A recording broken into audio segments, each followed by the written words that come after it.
Hello everyone, स्वागत है आप सबका learning with Gautam YouTube channel में। तो आज की इस वीडियो में हम करने वाले हैं क्लास 12 ज्योग्राफी के टॉप 10 सब्जेक्टिव क्वेश्चन आंसर को, जिसमें कि हम लघु उत्तरीय प्रश्न और दीर्घ उत्तरीय प्रश्न दोनों को करेंगे, जो कि आपके आने वाले बोर्ड एग्जाम के लिए काफी ज्यादा इंपॉर्टेंट प्रश्न रहेगा। उन्हीं सभी प्रश्नों को आज की इस वीडियो में डिस्कस करेंगे, तो आप लोग वीडियो को अच्छे से और ध्यानपूर्वक देखिएगा। तो चलिए शुरू करते हैं फर्स्ट क्वेश्चन से। और आज की इस वीडियो का पहला क्वेश्चन है हमारा कि मानव विकास के 4 स्तंभ कौन से हैं। मानव विकास के 4 स्तंभ कौन कौन से हैं वही आपको बताने हैं। तो आंसर लिखने का शुरुआत आपको किस तरह से करना है, तो इस तरह से आपको आंसर लिखने का शुरुआत करना है कि मानव विकास के 4 प्रमुख स्तंभ या घटक हैं, जो कि इस प्रकार से कौन कौन है। तो समता यानी कि इक्विटी, सतत पोषणीयता यानी कि सस्टेनेबिलिटी, तीसरा है उत्पादकता यानी कि प्रोडक्टिविटी, और सशक्तिकरण यानी कि एम्पावरमेंट। तो ये 4 क्या है, तो ये 4 मानव विकास के स्तंभ है। याद रखिएगा कि मानव विकास के 4 स्तंभ कौन कौन से हैं। तो समता, सतत पोषणीयता, उत्पादकता और सशक्तिकरण, ये 4 जो है ये 4 मानव विकास के स्तंभ है।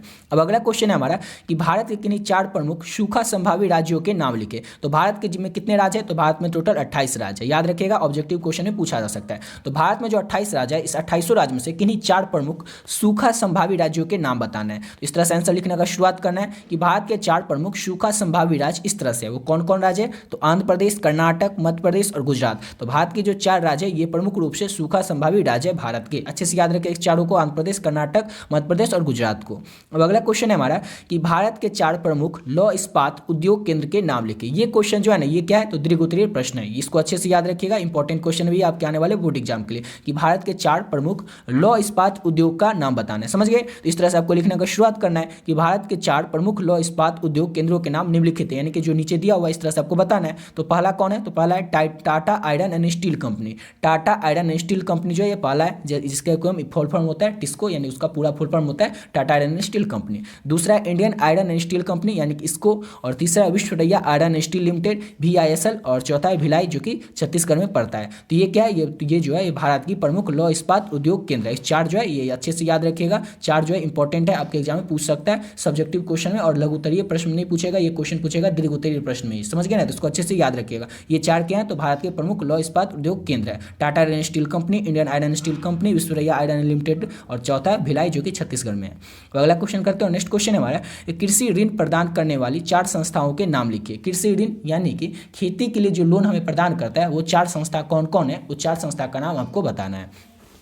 तो कृषि ऋण प्रदान करने वाली प्रमुख संस्थाएं इस तरह से कौन कौन है। तो क्षेत्रीय ग्रामीण बैंक जो कि हमें क्या करती है, तो कृषि लोन प्रदान करती है। सहकारी समिति ये भी हमें कृषि लोन प्रदान करती है। सहकारी भूमि विकास बैंक और राष्ट्रीय बैंक, ये चारों क्या है, तो ये कृषि लोन प्रदान करने वाली प्रमुख संस्थाएं। अच्छे से याद रखिएगा, कृषि ऋण प्रदान करने वाली मुख्य संस्थाएं कौन सी है, प्रमुख संस्थाएं कौन सी हैं। तो ये 4 जो है कृषि ऋण प्रदान करने वाली मुख्य संस्थाएं, चारों का नाम अच्छे से याद रखिएगा। क्षेत्रीय ग्रामीण बैंक, सहकारी समितियां, सहकारी भूमि विकास बैंक और राष्ट्रीय बैंक।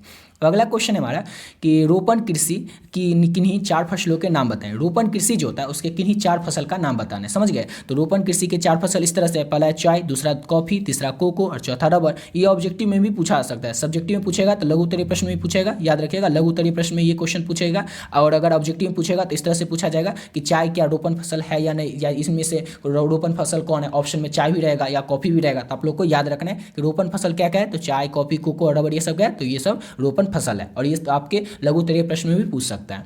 अब अगला क्वेश्चन करते हैं। और देखिए आप लोग के लिए ना PDF तैयार कर दिए। क्लास 12 आर्ट्स का जो PDF है वो रेडी हो चुका है, जिसमें कि आपको पता ही है कि आर्ट्स में 10 सब्जेक्ट होते हैं लगभग, और इस 10 में से आपका कोई 5 सब्जेक्ट होगा। जैसे कि आपका हिंदी हो सकता है, history, political science, English, geography, music, home science, psychology, sociology, economics. इसी 10 में कोई आपका 5 होगा आर्ट्स में सब्जेक्ट। अगर आप लोग को इसका PDF लेना है, जैसे ये जो 5 सब्जेक्ट का आप PDF लेना चाहते हैं, जिसमें कि आपको सब्जेक्टिव और ऑब्जेक्टिव दोनों मिलेगा। ये नहीं कि सिर्फ ऑब्जेक्टिव मिलेगा, सब्जेक्टिव में मिलेगा, दोनों मिलेगा। जिसमें कि टोटल PDF की बात करें, जिसमें क्वेश्चन कितना मिलेगा आपको, जैसे ये अगर 10 तो आप लीजिएगा नहीं, लेकिन ये 10 मिला के टोटल 6000 क्वेश्चन है और 700 प्लस सब्जेक्टिव क्वेश्चन है। लेकिन आपको तो सिर्फ और सिर्फ 5 ही सब्जेक्ट का लेना है। अगर आप लोग इसका लेना चाहे PDF, तो जिसका प्राइस सिर्फ और सिर्फ 25 रुपये है। आपको इस नंबर पर मैसेज करना है। देखिए इसी पे आप लोग 7903820891 इसी नंबर पर आप लोग 25 रुपये पेमेंट करके इसको फोन पे, गूगल पे, पेटीएम किसी से भी आप लोग भेज सकते हैं। इस नंबर पर 25 रुपये, और उसका स्क्रीनशॉट ठीक आपको इसी नंबर पर भेज देना है। समझ गए। इसी नंबर से व्हाट्सएप भी और इसी नंबर पर आप लोग पेमेंट करके इसका PDF ले सकते हैं, जिसमें कि आपको कितना क्वेश्चन मिलेगा तो देख सकते हैं जैसे हिंदी में 650, हिस्ट्री में 650, इस तरह से आपको पॉलिटिकल साइंस में 500 क्वेश्चन मिलेगा, ऑब्जेक्टिव का 75 आपका मिलेगा, लघुत्तरीय दीर्घोत्तरीय प्रश्न का। और इसका डिटेल वीडियो जो है वो ऑलरेडी चैनल पर अपलोड कर दिए, उस वीडियो का लिंक आपको डिस्क्रिप्शन बॉक्स में मिल जाएगा, या फिर आप लोग चाहें तो चैनल के होम पेज पर भी जाकर देख सकते हो उस वीडियो को, जिसमें कि हम आप लोग को डिटेल में बताएं तो PDF में आखिर रहेगा क्या क्या, किस तरह के क्वेश्चन आएंगे, आंसर नीचे में रहेगा कि ऊपर में रहेगा, कि आंसर बगल में रहेगा, आंसर रहेगा कि नहीं रहेगा, ये सब आपको डिटेल में बता दिए कि PDF में क्या क्या रहेगा। समझ गए? यहाँ पर बताएंगे तो ज़्यादा बड़ा हो जाएगा वीडियो, इसलिए सिर्फ इसमें आपको बता देते हैं कि PDF तैयार हो चुका है, जिसके प्राइस सिर्फ और सिर्फ 25 रुपये, और 25 रुपये में आपको हर एक सब्जेक्ट का यानी कि 5 सब्जेक्ट का ऑब्जेक्टिव और सब्जेक्टिव दोनों आपको मिल जाएगा। साथ ही साथ जितना इंपॉर्टेंट है पूरा सिलेबस सिर्फ आपको PDF में, एक PDF में मिल जाएगा। अगर आप लोग जैसे हिंदी का लेते हैं, जैसे आपका अगर हिंदी सब्जेक्ट तो होगा ही, उसमें अगर आप लोग हिंदी का लेते हैं और ये 650 क्वेश्चन कर लेते हैं ऑब्जेक्टिव का, सभी सेलेक्टेड क्वेश्चन है, तो आपका पूरा जो क्वेश्चन आएगा ना एग्जाम में 99% क्वेश्चन ऑब्जेक्टिव वो यहीं से आएगा। इसमें लघुत्तरीय प्रश्न, दीर्घोत्तरीय प्रश्न और 100% व्याख्या वाला क्वेश्चन, और साथ ही साथ लेखक परिचय इसमें लिखे नहीं है, साथ ही साथ लेखक परिचय भी आप लोगों को मिल जाएगा। इस सब सिर्फ 5 सब्जेक्ट का PDF जो है ना सिर्फ और सिर्फ आपको 25 रुपये में मिल रहा है। अगर आप लोग लेना चाहें इस नंबर पर आप लोग फोन पे, गूगल पे, पेटीएम कुछ भी करके ले सकते हैं, और इसी नंबर पर उसका स्क्रीनशॉट भेज करके आपका जो भी 5 सब्जेक्ट है उसका नाम बता देना और आपको PDF मिल जाएगा। इसका डिटेल वीडियो जो है वो आप लोग चैनल के होम पेज पर जाकर जरूर देख लीजिएगा, जिसमें कि आप लोगों को बताएं डिटेल से कि आप लोगों को इस PDF में क्या क्या मिलेगा, एकदम डिटेल से बताएं, और PDF में किस तरह के क्वेश्चन आएंगे, सब्जेक्टिव किस तरह से रहेगा, ऑब्जेक्टिव किस तरह से रहेगा वो भी बता दिए। चलिए अगला क्वेश्चन करते हैं।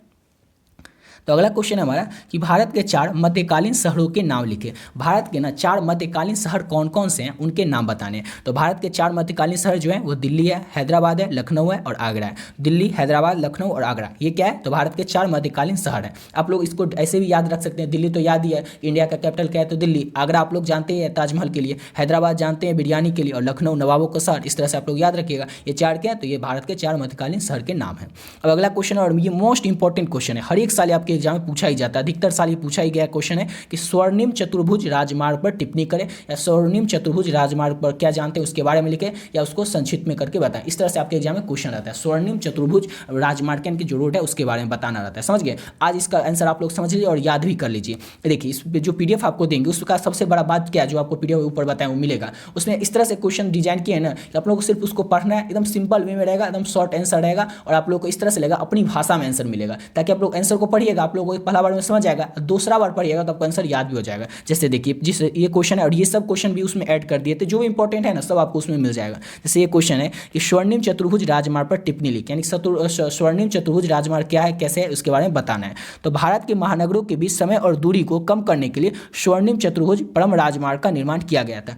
एक लाइन में समझ गए कि स्वर्णिम चतुर्भुज राजमार्ग क्या है, तो एक सड़क है जिसका निर्माण क्यों किया गया था, तो भारत के महानगरों जो है, जैसे भारत के जो महानगर शहर सब है उसके बीच दूरी को कम करने के लिए किसका भी निर्माण किया गया था, तो स्वर्णिम चतुर्भुज राजमार्ग का निर्माण किया गया था। इसमें 6 गलियों वाले राजमार्ग द्वारा कोलकाता, चेन्नई, मुंबई और दिल्ली को जोड़ा गया है। इसमें किस किस को जोड़ा गया, स्वर्णिम चतुर्भुज राजमार्ग में किस किस को जोड़ा गया, इसको याद रखिएगा। तो कोलकाता, चेन्नई, मुंबई और दिल्ली को जोड़ा गया स्वर्णिम चतुर्भुज राजमार्ग में। श्रीनगर को कन्याकुमारी से जोड़ने वाला उत्तर दक्षिण गलियारा तथा सिलचर से को पोरबंदर से जोड़ने वाला पश्चिम गलियारा इसी परियोजना का अंग है। याद रखिएगा किसका अंग है, तो श्रीनगर को कन्याकुमारी से जोड़ने वाला उत्तर पश्चिम गलियारा तथा सिलचर को पोरबंदर से जोड़ने वाला और पूर्व पश्चिम गलियारा को इसी जो गलियारा को जोड़ने वाला वह इसी परियोजना का अंग है। किसका अंग है, तो स्वर्णिम चतुर्भुज राजमार्ग का अंग है। अगर आप लोग से इतना या नहीं याद होता है, इतना लोग आप लोग अगर याद रखते हैं तो इसी से आपका काम हो जाएगा। आपके एग्जाम में जो अगर 2 नंबर के क्वेश्चन पूछे जाए या अगर किसी और बोर्ड से होंगे आप लोग, तो आपके एग्जाम में 3 नंबर के क्वेश्चन आएंगे, तो ये आपसे उसी से आप कंप्लीट हो जाएगा। सिर्फ आपको सिंपल वे में आपको लिखना है कि स्वर्णिम चतुर्भुज राजमार्ग जो है ये क्या है, तो ये भारत के महानगरों के बीच दूरी को कम करने के लिए इसको बनाया गया था, और इसमें 6 गलियों वाले जोड़ने का राजमार्ग है। कहाँ कहाँ को जोड़ता है ये, तो कोलकाता, चेन्नई, मुंबई और दिल्ली को जोड़ा जाता है स्वर्णिम चतुर्भुज राजमार्ग में। समझ गए, सिंपल सा इसका आंसर था। अब अगला क्वेश्चन है हमारा, दामोदर बेसिन में स्थित 4 कोयला खानों के नाम लिखे। कहाँ पे, तो दामोदर बेसिन में स्थित 4 कोयला खानों के नाम किस तरह से है, तो वह झड़िया, रानीगंज, बड़कानाना और विद्यावती। झड़िया, रानीगंज, बड़कानाना, विद्यावती, ये 4 क्या है, तो ये दामोदर बेसिन में स्थित 4 कोयला खानों के नाम है। अच्छे से याद रखिएगा इसको, झड़िया, रानीगंज, बड़कानाना और विद्यावती जो है ये दामोदर बेसिन में स्थित 4 कोयला खानों के नाम है। अब अगला क्वेश्चन है हमारा कि कच्चे मालों के आधार पर उद्योगों को वर्गीकृत कीजिए, यानी कच्चे माल के आधार पर उद्योगों को बांटना है। और ये क्वेश्चन आपके एग्जाम में दीर्घ उत्तरीय प्रश्न में ही पूछा जाएगा, यानी 5 नंबर में ही पूछा जाएगा। तो कच्चे माल के आधार पर उद्योगों को निम्न प्रकार से वर्गीकृत किया गया, यानी कि इस तरह से आपको बांटा गया कच्चे माल के आधार पर उद्योगों को। जैसे कि कृषि आधारित उद्योग क्या है, तो चीनी उद्योग है, वस्त्रों का उद्योग है, भोजन प्रसंस्करण उद्योग है, यानी कृषि यानी खेती पर जो आधारित उद्योग है, जो फैक्ट्री है उसमें क्या क्या, देखिए खेती पर आधारित फैक्ट्री क्या होगा, चीनी का फैक्ट्री होगा, कपड़ा का फैक्ट्री होगा, जैसे जूट का बनता है ना वो सब, वस्त्र उद्योग हो जाएगा, भोजन प्रसंस्करण उद्योग होगा, यानी खाने बनाने वाले जो सामान होगा उस सब का उद्योग होगा।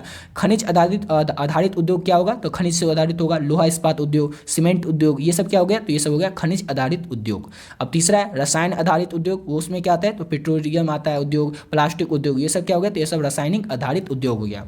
वन आधारित उद्योग में क्या आएगा, तो फर्नीचर उद्योग, जो इसमें टेबल पंखा सब कुछ बनता है वो सब हो गया। उसके बाद कागज उद्योग आ जाएगा वन आधारित उद्योग में, क्योंकि कागज भी किससे बनता है, तो बांस से ही बनता है। अगला है पशु आधारित उद्योग, जिसमें क्या आ जाएगा, तो ऊनी आ जाएगा, ऊनी कपड़ा जो बनता है वहाँ कहाँ पर मिलता है, तो पशु आधारित उद्योग में ही बनता है। वस्त्र उद्योग, ये सब क्या हो गया, ये सब हो गया पशु आधारित उद्योग। तो ये 5 क्या था, तो ये जो 5 था ये कच्चे मालों के आधार पर बना गया तो उद्योग था। समझ गए, इसको अच्छे से याद रखिएगा कि कच्चे मालों के आधार पर उद्योगों का वर्गीकृत अगर करना हो या बांटा जाना हो तो इस तरह से आंसर आप लोगों को लिखना है। समझ गए, सिंपल सा इसका आंसर था। अब आज के इस वीडियो का लास्ट क्वेश्चन है हमारा कि स्वेज नहर किन दो निकटवर्ती पत्तनों को जोड़ती है। स्वेज नहर जो है ये किन दो निकटवर्ती पत्तनों को जोड़ती है, तो स्वेज नहर जो है ये मिस्र में उत्तर में पोर्ट सईद एवं दक्षिण में स्थित पोर्ट स्वेज को जोड़ती है। स्वेज नहर किन दो निकटवर्ती पत्तनों को जोड़ती है, तो स्वेज नहर जो है ये मिस्र में, कहाँ पे, तो मिस्र में जो उत्तर में पोर्ट सईद है वहाँ पर से लेकर के और दक्षिण में जो स्थित पोर्ट स्वेज है इसको जोड़ती है। इस प्रकार उत्तर में भूमध्य सागर और दक्षिण में लाल सागर इसी से जुड़ा जाता है। समझ गए, सिंपल सा क्वेश्चन था और इसका सिंपल सा आंसर होगा कि स्वेज नहर किन दो निकटवर्ती पत्तनों को जोड़ती है, तो स्वेज नहर जो है वो मिस्र में उत्तर में पोर्ट सैयद और दक्षिण में स्थित पोर्ट स्वेज को जोड़ती है और इस प्रकार उत्तर में भूमध्य सागर और दक्षिण में लाल सागर इससे जुड़ा जाता है। समझ गए, ये था 10 क्वेश्चन जो इंपॉर्टेंट ज्योग्राफी का वो आप लोग को बता दिए हैं। आशा करता हूँ आप लोग को वीडियो अच्छा लगा हो, तो मिलते हैं नेक्स्ट वीडियो में नए वीडियो के साथ।